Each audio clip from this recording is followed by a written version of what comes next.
My video tutorial is about getting rid of the filthy pop-ups by the site newszwoony.com. Newszwoony.com displays pretty filthy content not suitable for certain categories of people.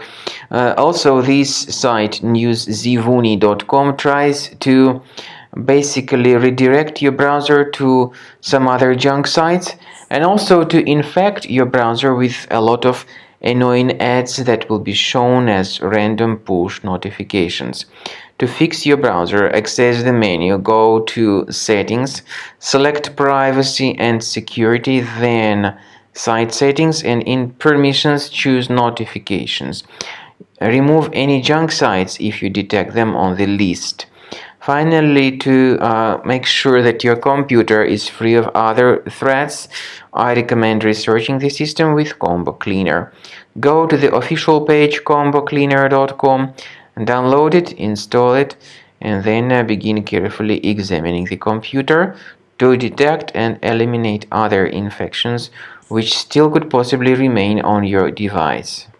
After you have successfully downloaded and installed Combo Cleaner Antivirus, the program is initially in the trial mode, so only quick scan option is available. By the way, I forgot to mention that Combo Cleaner is available for Windows computers, for Mac computers, and for Android devices too. This information is clearly seen on the official website, which is combocleaner.com.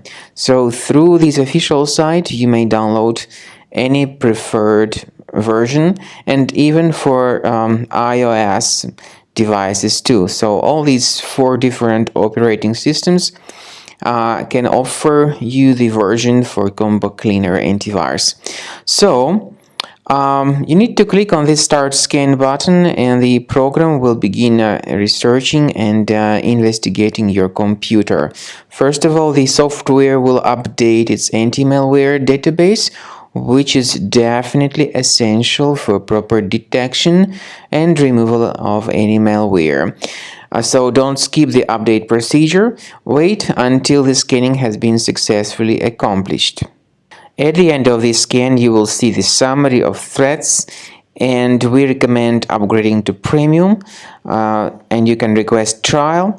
Combo Cleaner will help you to remove all these threats automatically and keep your system free of other threats in the future.